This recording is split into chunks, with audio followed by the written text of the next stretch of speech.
Hello, everyone.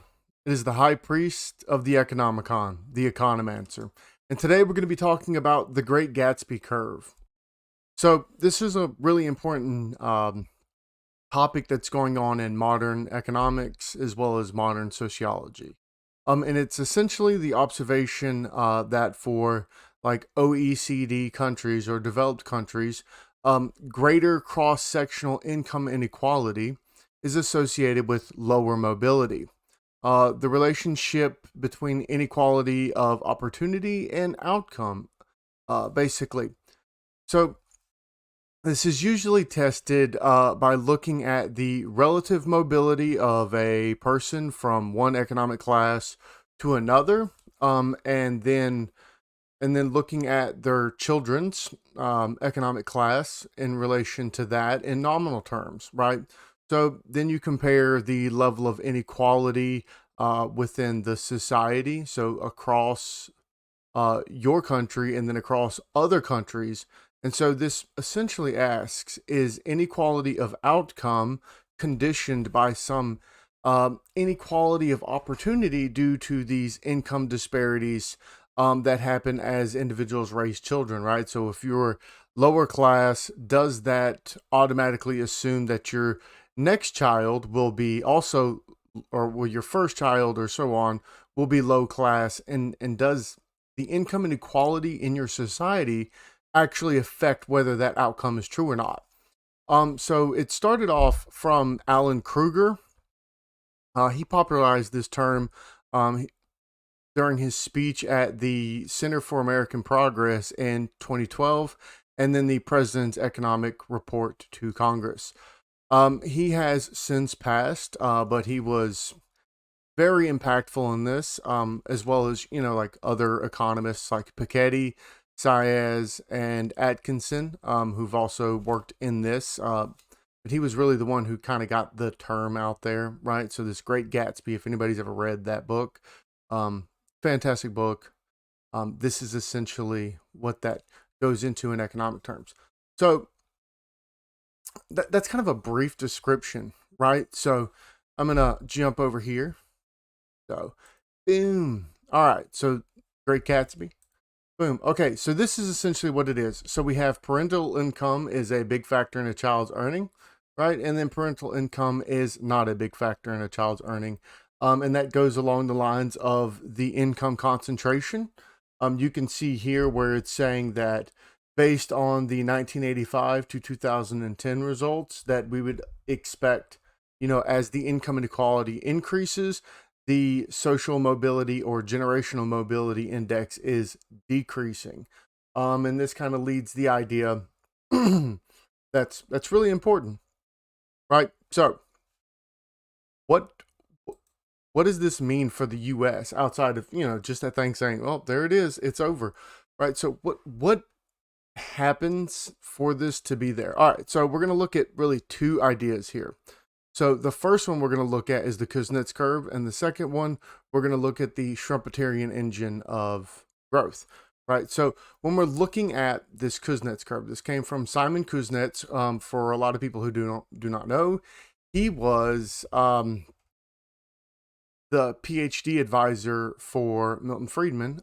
He also was one of the leaders in making what are called distributional accounts for national income, something that Tome, Piketty, Saez are famous for now.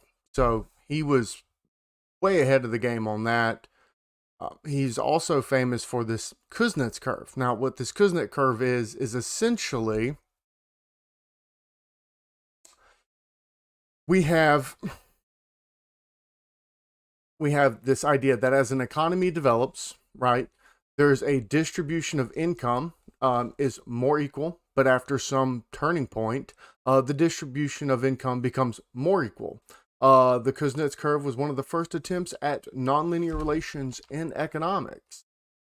So as you can see here, right, you have this creation of the middle class, and then you have this Gini index, decreasing. And this is something that's been attacked quite often because if we look at it from the Kuznets time, the 1920s, 30s, and 40s, we actually seen this relationship work out pretty well. That as the economic growth continued, the actual distribution of income became more equal. And that was due to, this flattening of the division of labor where a lot of jobs became very similar. Well, this obviously didn't make any sense now, right? So where we're seeing this vast amount of, income inequality coming in, and we're like, okay, why is there additional income inequality that's happening within the US? Well, that's where we get into this idea of the wave Kuznets firm, which the wave Kuznets basically states that this Kuznets curve is a function of these technological um, breakthroughs, shocks, what have you, these industrial revolutions, whether it's the first, the second, or the third industrial revolution. And so it looks something along the lines like this. So, yeah, you can see the pre-industrial period. There's all kinds of crazy things going on for what is and is not, inequality, right? So you can say serfs versus kings and all that. That's major amount of inequality. You can say that there wasn't private property because it was the king's property, or it was some divine set of property or something along those lines. And then you have, property rights into the first technological revolution, which is really the industrial period. And then we have now what's going on, which is this second technological revolution, right? So that matters quite a bit when we're looking at this, because we're seeing this massive change in really the tier of labor. So the tiers of labor are getting much further apart. And so when those tiers of labor get much further apart, there's also going to be this distribution of income that's actually going to be further apart. And so essentially what it says is that once we get past this technological frontier that we're on, we should, find some case of equilibrating and making those wages, as things happen, come back down to some normal pattern where things are more equal. But since we're pushing through these, constant breakthroughs in science and technology, engineering, and mathematics, we're obviously going to see a difference in the distribution of income. Now, the second way to look at this, and I don't actually have a map for this because we're just going to go into this really briefly, is this Schumpeterian engine of growth. And I'm sure everybody's heard me say it 10 million times. Obviously, I'm a huge fan of evolutionary economics. I think it is the most important part of economics. And essentially what it says is that because of creative destruction, right? Because it's this constant motion of growth and this innovation, this is going to push incomes to a Pareto pattern. Now, if you're familiar with the Matthew principle or anything like that, this basically says that there's going to be a very small percentage of things that hold the greatest amount. This can be like the stars in a galaxy, the distribution of galaxies within the universe. All of those follow the Pareto principle. And so since we have this creative destruction, this pushes the income distribution to this Pareto extreme, and that we have to have, what I would say, good policy that allows for not only this engine of growth that's allowing us to keep going forward, but also to realize that there has to be something that kind of mitigates some of this overburdening of inequality within society. And so this raises the question, this right here. So does inequality of income actually reduce social mobility? Now, there are numerous competing theories, and obviously you're looking at the Great Gatsby theory, and it seems pretty on the nose, right? But I want you to ponder something before I let you go with this, because this is just kind of a brief overview. I want you to ponder something. What was the number one way to move from one economic class to the next? Typically, when we thought about moving from class to class, it was because someone gained this collegiate education, right? So whether it was an associate's or a bachelor's, that was the way from moving from one class to the next. So if you were low class, if you got a bachelor's degree, you went straight to the middle class. I mean, you could just walk in anywhere and get hired on very quickly, even if it was just like a bachelor in liberal arts, where we've got two problems that are happening right now. And they may not be problems, they may be an issue for the current time, but they may not be an issue in the future. So, what is that? So, essentially, in 1960, roughly 44% of people who had obtained a high school education or a high school diploma or a GED by the age of 21, 44% went on to tertiary education. So, they went and got some level of college, and a good percentage of that actually obtained a bachelor's degree, right? And so now we've got children born between the ages of 1980 to 1984. So this is your older millennials, right?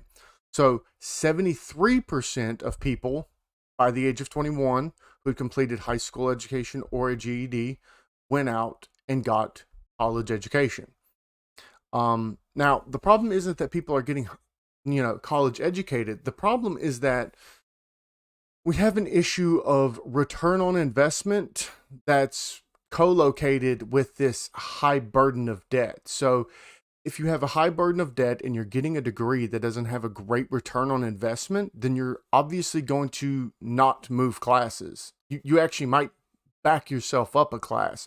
So you may actually lose position. And so a lot of lower class that are going to college are going to these private colleges, institutions, and stuff like that. This is something I'll end up getting into down the road. But they're taking on high amounts of debt, and then they're going into the workforce and they're not getting what they expected because they've been told their whole life that to move from their class to the next, they obviously have to obtain this education, and it's not doing them well. And then there's also a plethora of very useless degrees out there that people are getting bachelors in, and there's no job market for it, right? So I hate to pick on grievance studies. That's one. You may end up in social work, right? But that's $30,000 a year, depending on your state. But it's not much more than that. However it is in whatever state, it's not much more than that. It's a very low paying job, and it requires a lot of education. So that's a problem. Then you got like bachelor's in psychology. Now, a psychologist can make 80, 90 grand a year easy, but not with a bachelor's. And the market's not going to be able to absorb all of these people because the market doesn't have anything to do with many of these jobs. The market's going to be like, okay, you have a bachelor's in psychology. That doesn't help me much. We're moving into this service industry. You're not going to be able to do consulting. You're not going to be able to do quantitative analytics. I have no job for you other than, some menial tasks where you'll be taking in some like marketing and information or something like that. And so you're not getting this great return on investment, and you're burdened by this debt, and that's just keeping you from moving classes. So that's something that we have to look about. Now, later down the line, this could be positive where we have like 80, 90% of the population with college educations, and that may, spur a lot of economic growth because you'll have a lot of consistent human capital built up. But I'm ambiguous to that as it stands because we have a serious problem within the education system where a lot of these degrees aren't matched necessarily very well to the job market or the market in general. So they're just kind of like, yay, we've completed this degree, and the job market's like, cool, I don't know what to do with you. You went and learned all of this stuff that has nothing to do with anything that's going to be useful in the market. So that's one of those things that you have to think about when we're talking about this lowered social mobility within the United States. Is it a function strictly of this inequality of income, or is it a function of these other things? And I do plan on opening this video series a little bit more and trying to figure out how this Great Gatsby curve may work. What does it look like when we compare 1920 to 2000? What does it look like when we compare 1960 to 2000? What happens when we compare 1920 to 1960? How does recessions affect this? What does it do to the behavior? How does education affect this? What about all the other intricate parts of the economy, whether it's something like monetary policy? Does monetary policy affect this? Does fiscal policy, does government intervention into the markets affect this? All of these things get tossed in there. Looking at maybe the distribution of accounts within the United States, looking at like Piketty and Saez's work. But I do hope to open this up and do a lot more into this, because this is essentially the biggest battleground in economics right now. You've got individuals like Raj Chetty, who just, he's posted numerous articles looking at the geographical representation of social mobility, and then parsing that with other, theoretical assumptions like economic structures, which is Simon Kuznets, um, as well as, the institutional hypothesis from North and Darren Acemoglu, so on and so forth. So anyway, the last thing to say is that this video is a lot shorter than normal. I'm going to see if this gets a little bit more traffic. I have a new camera.